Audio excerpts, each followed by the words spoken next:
Welcome back to the Simpleton Podcast, the podcast with the largest listening audience in eternity. Since our last time we recorded, Pope Francis has passed. We know that by the end of his pontificate, he was an active listener to the podcast because we would say some policy thing that should happen, and a couple months later, he would do it. We believe now he's catching up on back episodes. This episode, we're going to answer the question of, is Laura okay? A lot of you guys are asking me that. She's not here today at the podcast. We'll talk about why that is and whether or not she's doing okay. Then we'll talk about why we had a little gap between this podcast and the last one we released. We'll talk about the growth at Simple House, the conclave, the Simpleton Podcast update and future. And then we'll do a cringe topic where we treat the U.S. government as if it were a family and budget it. This is mainly a podcast to get things back rolling again. For all of you who have not been getting enough Simpleton podcasts over the last month and a half or 2-month break we took. So, all right, let's do this. Let's talk about, is Laura doing okay? A lot of you are asking that. By Laura's own admission, she's, doing a lot of fishing in the creek next to her house. A lot of kids playing hooky from school there, fishing with her. She's kind of playing hooky from, everything, Her kids are playing with matches. So if you think that's okay. If not, you might want to reach out to Laura and encourage her to, pay more attention to those kids who are playing with the matches and, don't do any more illegal fishing. Otherwise, she's okay. And she will be on the next episode, I believe. All right. The reason why we've had this gap is a couple things happen. Laura's kids' spring break and my kids' spring break do not line up. And we're completely out of commission during that period. And we've also had a pretty incredible recruiting season at Simple House where we will be bigger than we have ever been before next year. And there were a lot of weeks where we were spending 3 or 4 just interviews a week, just trying to keep up with the number of applicants we had coming in. And it's kind of a strange feeling because we've been kind of proud at Simple House of being kind of a group of fairly odd people who feel very called and work very hard. And my favorite TV show, in middle school, was the Black Sheep Squadron, where it's a bunch of misfits in World War II. We kind of thought of ourselves as the Black Sheep Squadron here. And lately, we're getting so many applicants, and they're actually kind of successful, incredible people. So it's just getting odd around here. We're going to look less like the Black Sheep Squadron and more like the A-Team or something like this. The A-Team was kind of an oddball crew too, though, back in the 80s. But anyway, that's what's happening here. So going into next year, we actually have issues because we are bigger than we've ever been. This creates kind of 2 issues. One is how do we fund everyone in the field? I don't think we have to do much. You might be getting a card from me asking you to become a monthly donor. All new monthly donors are matched 100% for a year. I would just like to build up just kind of some grassroots fundraising of just people sending in $40 a month or something that keep this place going and keep our missionaries fully funded.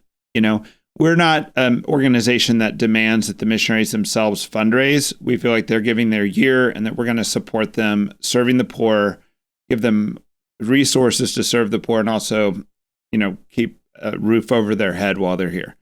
The other thing that goes on with growth is historically, I can't say this was a great way we managed things, but we would meet with everyone month and a half, 2 months. It'd be an in-depth meeting. I would go for a walk with someone. We'd drink coffee. We'd talk at length. Laura did it with a few people too. And it was how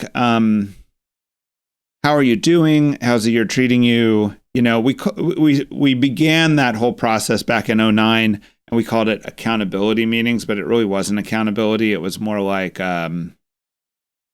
spiritual check-in or something, with some big picture ideas of what we're trying to get done. New projects were discussed during that time.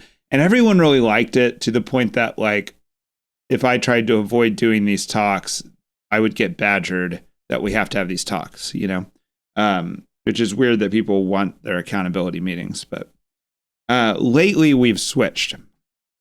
So now we're doing something that sounds more responsible, which is everyone in the ministry is meeting with me for about 15 minutes, sometimes longer, every other week.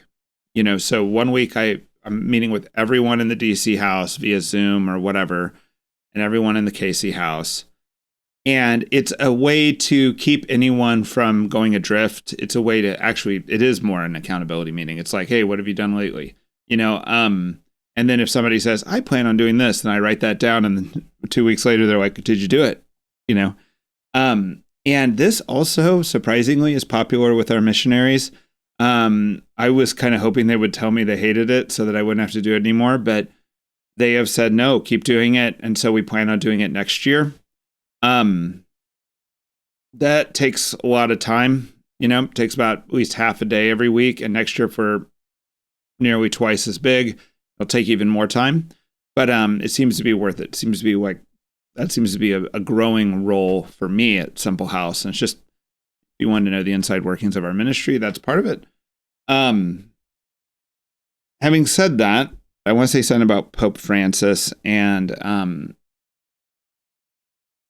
maybe a little bit about popes in general and some interesting things. Laura's husband, Ryan, found a great article that was actually in Fortune magazine. And you can find this article if you want. It was about Pope Francis and the financial issues of the Vatican. And what really made it stand out is I'm somewhat interested in finance, but almost every article about the Vatican is so full of just junk that it just feels like you're reading a gossip article.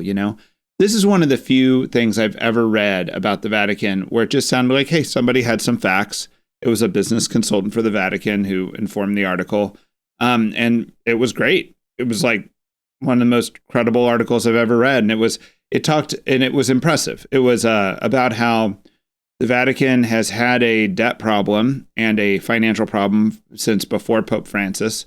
I think before that, they even had a money laundering problem that the Vatican Bank was not conforming to standard rules and the mafia and people were using it for money laundering. So that problem, I think, was maybe solved by Pope Benedict, and Pope Francis has been trying to get the Vatican to actually pay its bills, and to operate responsibly financially. And it talked about how he had put in something like 4 different salary cuts for the cardinals. He had one cardinal had even gone to jail for financial misdealing, which I don't know how I missed that in the news cycle, that a cardinal was sent to jail. And he kind of been looking for fraud and waste in the Vatican, trying to get it to run not like, I think a problem that institutions like this can have is that they grow up over thousands of years and they still have this like medieval kind of diversity within them and no accountability where someone can actually like get the train on the tracks. So he was trying to do that and it was impressive. And it was just impressive as an article about the Vatican. So highly recommend that. All right. Whenever I see people write probabilities of popes or who they want or front runners or what, it's almost always a political analysis, and not even like a political analysis of inside the Vatican. It's just like, this guy stands at this on immigration or whatever issue it is, whatever political issue it is, homosexual rights, And sometimes it's like, homosexual LGBTQ stuff means one thing in America. It means something very different in Iran, and even saying very different in the Philippines, right? And it's like, you could be a person that in one place thought it was in general thought LGBTQ stuff had gone too far. And another place you'd be like, oh, these people are actually being persecuted en masse, like in Iran. And you'd have a different opinion, It's just a weird way to analyze it. It doesn't leave any room for the Holy Spirit and probably what the real nature of this discernment is. It's not to create the next best social justice warrior or social warrior in general, The other thing about it is it'd be almost impossible to have real information. All of these cardinals are coming from all over the world. Many times they don't know each other that well. And they have to just get to Rome and start talking, right? And any one cardinal, even if he was the source of an article, which wouldn't be good if he was, but he probably doesn't know the mind of more than a few other cardinals, right? Which is far away. Like, how do you even predict anything like this? So I think anyone who's acting like they have any predictive capability, it's just crazy. It's like none of us have been inside a conclave. Any leaked information you get from a conclave, you know that there's a lie in there somewhere because they all promise not to leak. So you get information that says, this is what happened at the conclave. You know a liar is in the information chain. So that should make you doubt. It should not be worthy of print, basically. So the last three popes, I've been reading about every encyclical they write. I think I've read every encyclical except maybe not all of John Paul II's encyclicals, but most. They've been so interesting and unique, even in the way they write. There's a big question to me, like who actually writes encyclicals, because I'm sure there's a team. But if you gave me one paragraph from Francis, Benedict, and JP2, and I don't think I'm alone in this, I think Laura could do this too easily. If you just read one paragraph, we could tell you who wrote it.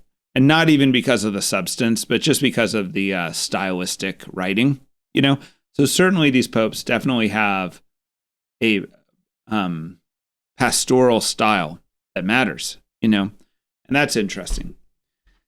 Having said that, let's talk about the future of the Simpleton Podcast. We're rolling, by the way. We're only 12 minutes into this podcast, and we are crossing off the to-do list. All right.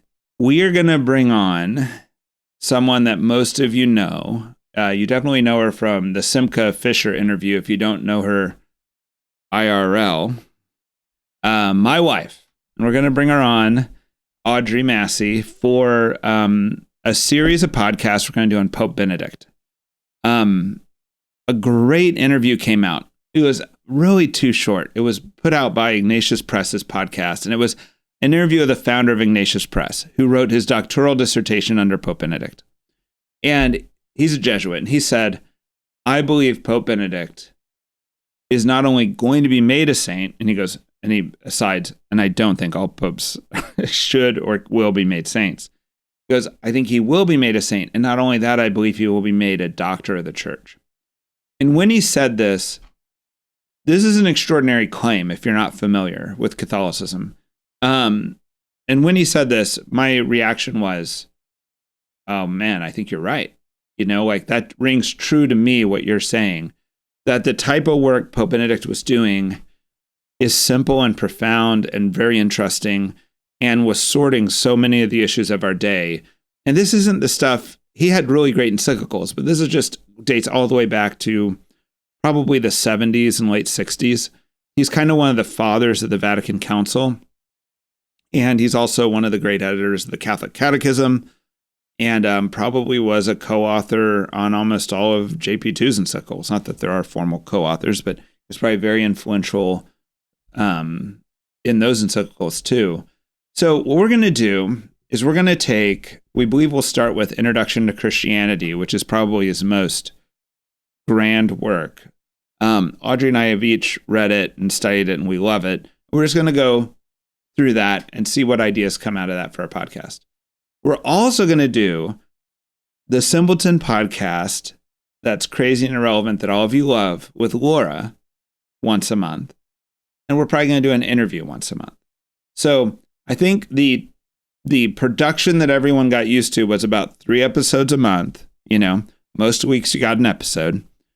And we're going to try to keep that level up, but we're going to mix in more interviews, and we're going to go through this Pope Benedict stuff. And I think it's going to make the conversations that Laura and I have better too, because have you ever noticed like there's no reason to watch the daily news. There's not enough news that happens each day to warrant it. And so they have to make the news bigger, And I think Laura and I will be better when we're commenting on the main points of the month and the interesting spiritual ideas that have been going around that month, as opposed to more like 3 times a month. So that is the goal, and that is the future of the Simpleton Podcast. I've viewed this podcast since probably the beginning, or maybe a little bit after the beginning, as kind of a conversation with listeners. And I think our best stuff has been when listeners send stuff in. I wouldn't mind even having some of our listeners on the podcast. There's a couple in particular I'm thinking of. We had another listener of the podcast come visit Simple House. That was kind of awesome. So if you're out there and you want to just throw us some content or stir the pot a bit or introduce yourself, please do. That's always been the most fun thing about the podcast and why it feels like we should keep going for it. I find it kind of personally rewarding, but I also it verifies that it's important when people do this. All right, you can turn off the podcast now. If you are one of the podcast listeners who likes the inflation episodes or cares about that, you might want to listen to the last segment. And that's what we're starting now. This is the cringeworthy stuff. All right. I will no longer apologize for doing this because I do think it is important. And I know that our weird inflation episodes, which are very straightforward episodes, actually get shared around a lot. So this is kind of an update for anyone who cares about those issues. Understanding the situation that we're in, it is almost better to think of it as reasoning by analogy. I think that's a sloppy way to think, but it actually seems to be the most persuasive to people because otherwise the numbers are too crazy. Like when we compare the US government to the European governments or whatever, that's been more persuasive than when I just try to do the math financially for people. So today I want to talk about what if the US government was a family sitting down to do a budget? And what does it mean, at the end of the day when we do this budget? And this is something that I've done quite a bit. It's something that Simple House does with the poor. And I've historically been the main one doing it, but now I've been training more people to do it where it's like, you're not trying to judge anyone, but people don't know how much money they have come in and where it goes. And once you start doing that, you can start making questions of like, okay, so what is your future plan? Things like this. So if the US government was a median household income, it would make $85,000 a year, primarily from taxes, also from tariffs, right?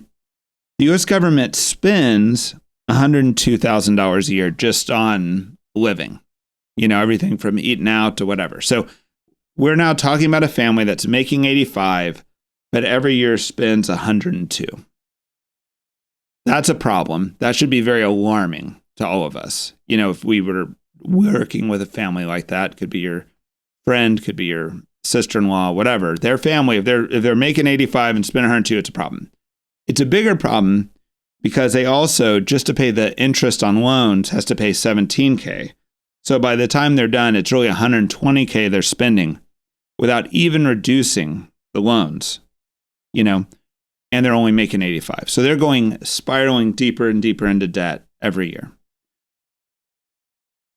Thankfully, the average American household is not in that bad of a situation. The average American household makes 85 on median, and their average debt is 105. And if some of that debt is productive debt in some way, like it's owning a home or some other type of business debt that's making you money, that starts sounding reasonable, right? Like an $85,000 person with $85,000 worth of income can perhaps, this is a household, not a person, pay on $105,000 worth of debt, right? It's not obvious you're going bankrupt at that moment, particularly if it's a mortgage.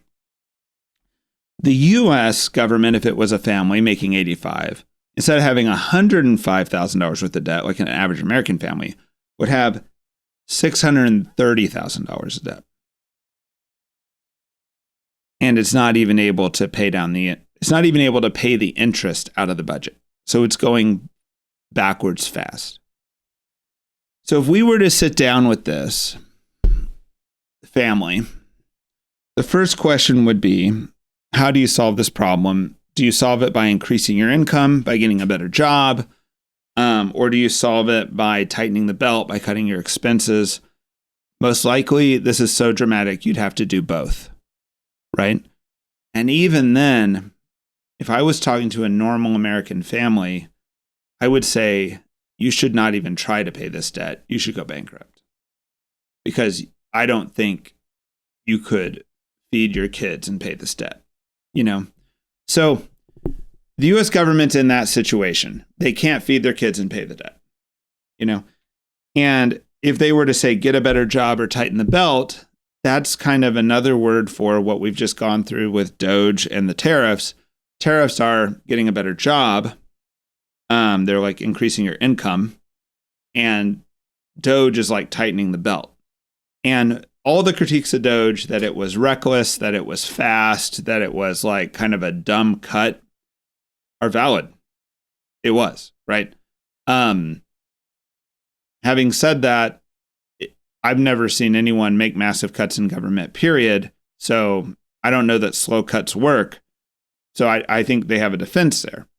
The thing is, though, is even if you talk to the judge Doge by its own standards, unfortunately, it's failed. They set out to cut 1 trillion. They're on target to cut 200 billion. So they're falling short of what they thought was necessary to pay down this debt. So that means the critics of Doge and Doge are in agreement that it didn't work, But I mean, you can still cut 200 billion. You need to cut it, if you're a family in this situation. So that leaves the other thing, which is like, if I was working with this family, I'd say go bankrupt, And to the U.S. government, what's it mean to go bankrupt? I hear people throw this around, like this is what Elon Musk would say. He'd be like, we're going bankrupt. I've heard people on other podcasts say, well, the U.S. government is bankrupt.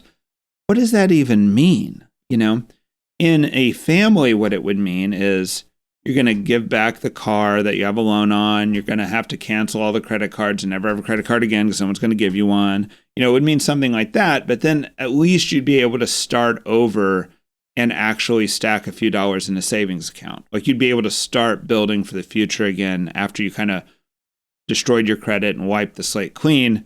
You'd have some hope that you could rebuild something, right? There is no mechanism like that for the U.S. government. The mechanism they do have, they can't go to court and get like some legal bankruptcy. What they can do is inflate the dollar by printing away the debt. So I've spent the last so many months kind of hoping that we could both tighten the belt and grow our income enough to avert the type of inflation problem that I've been predicting.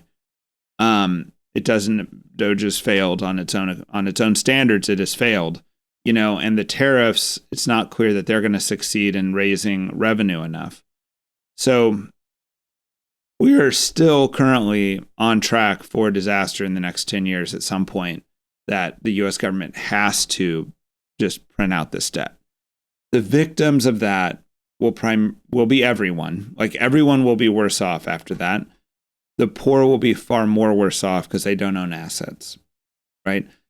I always want to be clear that government bankruptcy means debt crisis, inflation crisis. Inflation crisis means people who own assets, all their assets are worth a lot more. People who have cash and things like that, it's all worth less. There's usually mass unemployment, massive recession. It's also very political instability is usually a factor when there's hyperinflation like this. The word for this is hyperinflation, meaning like a mass printing, not like a 2% inflation every year, but like a 100% inflation in 1 year. And we are still on track is the bad news.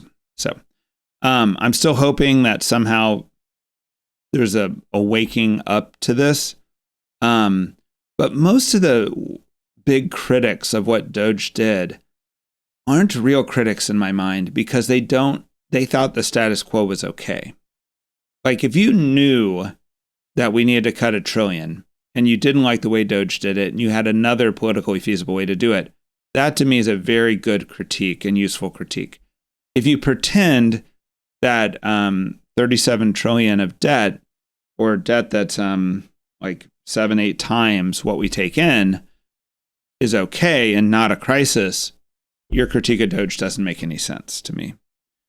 But anyway, that's where we're at.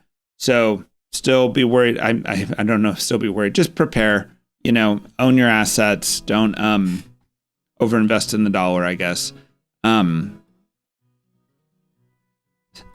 Wish Laura was here to push back on all that. Maybe she'll listen to this and slap me around a little bit next podcast. So, all right, peace be with you. God bless. Pray for the new Pope. The Simpleton Podcast is back on track after the season of interviews and spring breaks. Talk to you later. Bye.